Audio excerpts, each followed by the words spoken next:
Hello guys, ఎలా ఉన్నారు అందరూ? Welcome back to my YouTube channel, మీ తెలుగమ్మాయి భవ్య. రాడిష్ నాకు తెలిసి దీన్ని ఇష్టంగా తినే వాళ్ళు చాలా తక్కువ మంది ఉంటారు, ఎందుకంటే ఇది అందరికీ నచ్చదు.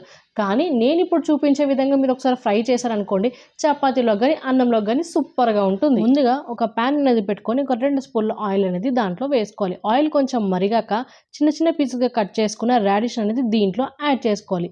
ఇలా యాడ్ చేసుకున్న దాన్ని కింద నుంచి మీద వరకు నేను చూపిస్తున్న విధంగా కలుపుకోవాలి. ఇలా కలుపుకున్న తర్వాత దీన్ని 10 నిమిషాలు లో ఫ్లేమ్లో మనం మూత పెట్టుకుని ఫ్రై చేసుకుందాం. 10 నిమిషాల తర్వాత తీసి చూస్తే ఇది దగ్గరకు అవుతుంది. ఇప్పుడు దీన్ని మళ్ళీ నీట్గా అనేది మనం కలిపేసుకుందాం. ఇలా మంచిగా మనం కలుపుకున్న తర్వాత ఇప్పుడు దీంట్లో 2 స్పూన్ల కారం, 1 స్పూన్ పసుపు అండ్ రుచికి సరిపడా సాల్ట్ అనేది వేసుకుందాం. మిగతా ఏ మసాలాలు కానీ ఆనియన్ కానీ ఇవేందో కరివేపాకు కూడా నేను దీంట్లో యాడ్ చేయట్లేదు, ఎందుకంటే ఈ ఫ్రై ఇలా చేస్తేనే బాగుంటుంది. ఇప్పుడు దీన్ని ఇలా మొత్తం కలిపేసుకున్నాక మరో 5 నిమిషాలు లో మీడియం ఫ్లేమ్లో అయితే మనం మూత పెట్టేసుకుందాం. అలా 5 మినిట్స్ తర్వాత మనం స్టవ్ అనేది ఆఫ్ చేసుకుందాం. అంతే, అయిపోయింది. ఎంతో సింపుల్గా, టేస్టీగా, ఫాస్ట్గా, ఏ హడావిడి లేకుండా, ఎటువంటి స్పైసెస్ యూజ్ చేయకుండా మనం చేసినటువంటి రాడిష్ ఫ్రై అయితే రెడీ అయిపోయింది. ఏంటి, ఈ రెసిపీ నచ్చిందా? సో మీరు ట్రై చేయండి, ఎలా ఉందో నాకు కామెంట్ చేయండి.